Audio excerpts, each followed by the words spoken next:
What's up, everyone? Welcome back to another review. And this time we're taking a look at Alligator, starring Robert Forster, directed by Louis Teague, and written by John Sayles. This film, well, the title says it best.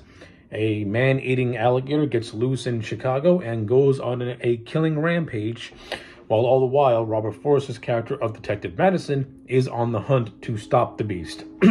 So yeah, the overall plot of Alligator is really simple. But how I feel about this movie as a whole, Alligator is not those movies that's going to be winning any awards. It's a movie that wears its influences on its sleeve. This movie's structure is very similar to Jaws, and you can really see the parallel of Jaws if you watch this back to back with Jaws. Now, it has those same basic tropes. You have the Robert Forster character is very similar to Chief Brody.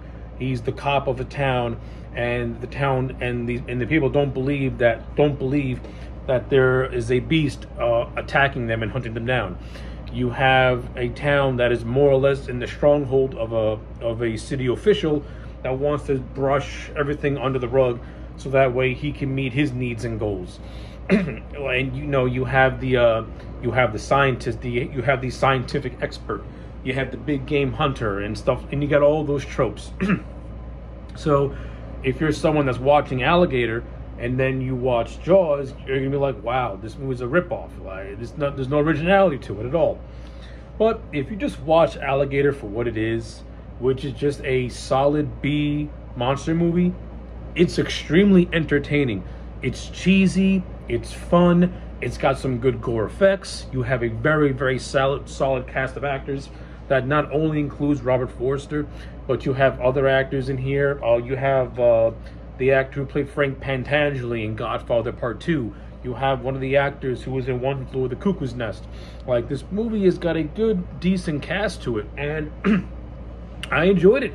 And not only that, you also have talent behind the camera. You have Louis Teague, who did the adaptation of Cujo, which is...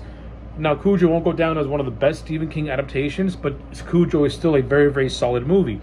And a lot of that has to go with Louis Teague, who did a really good job at directing that film, just like he did with this film. You have John Sayles, who wrote The Howling. The Howling is one of the best werewolf movies ever made.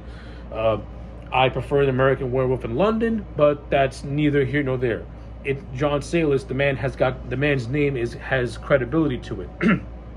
So it's like you got a good production team in that aspect, a good director and a great writer. You have solid special effects. Like the special effects in Alligator are really good.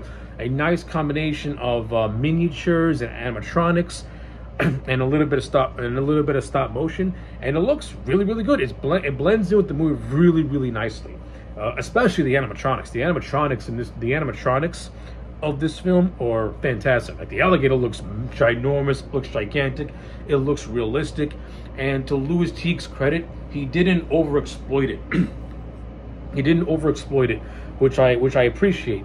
Like, the way Louis Teague directed this movie, you can tell that Jaws was the template, because he took a lot of things that Steven Spielberg did with Jaws, and he did it in this movie.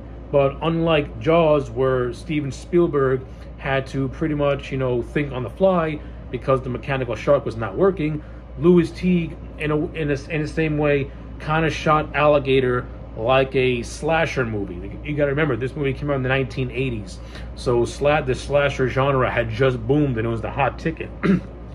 So, to Louis Teague's credit, he kind of filmed Alligator like a slasher movie. There's a lot of shadow contrast. There's a lot of shots of characters walking in a sewer that is very dim lit. The way he shoots the alligator, there are a lot of the movies from the alligator's point of view, kind of like Jaws and kind of like a slasher as well. So, like, it's solid directing by Louis Teague's standpoint. Is it direction and visuals that are gonna rock your socks off?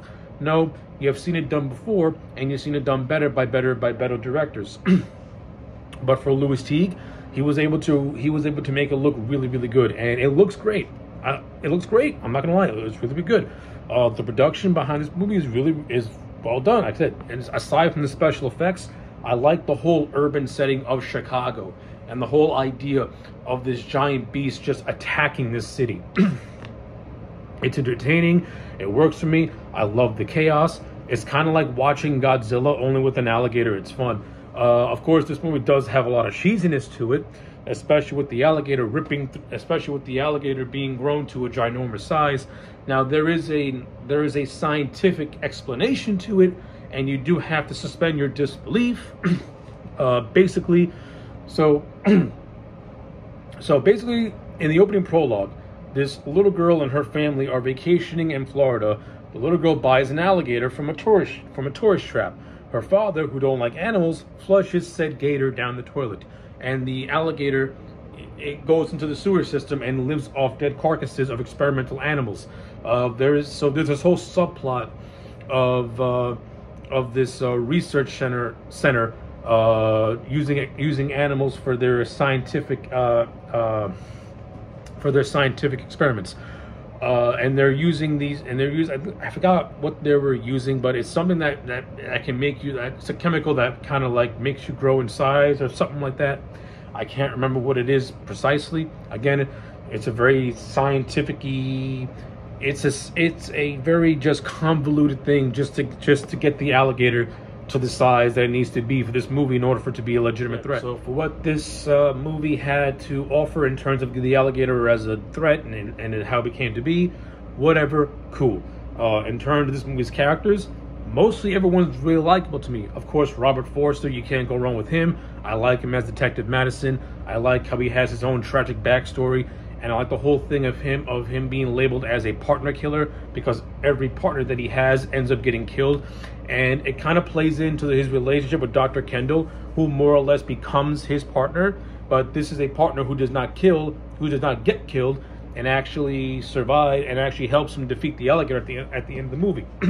I kind of like that.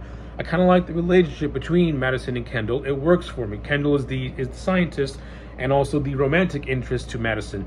I think Robert Forster and the girl that played Kendall, they had decent on-screen chemistry with one another. I also think that Kendall's intelligence comes across really, really well as being like an animal expert. so I enjoyed that too. The actor, the chief, played by Frank Pentangeli. I can't remember his name. He's always going to be Frank Pentangeli from Godfather Part 2 to me. I actually like the chemistry with him and Forster. I like it. I like how he's a police chief who is not against Madison. Like he's with Madison, he believes Madison, but through the bureaucraticness, he has to pretty much kind of be a roadblock for Madison. Though it doesn't mean to be, he's more or less being forced to. And this is shown evidently when a big game hunter played by Henry Silva comes into the picture as brought in by the mayor, and this is where the chief has his hands tied and he can't do anything about it. A fun fact, the big game hunter is played by Henry Silva.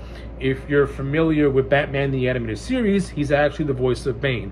That's a little bit of a tidbit for you, a little bit of a history, if you will.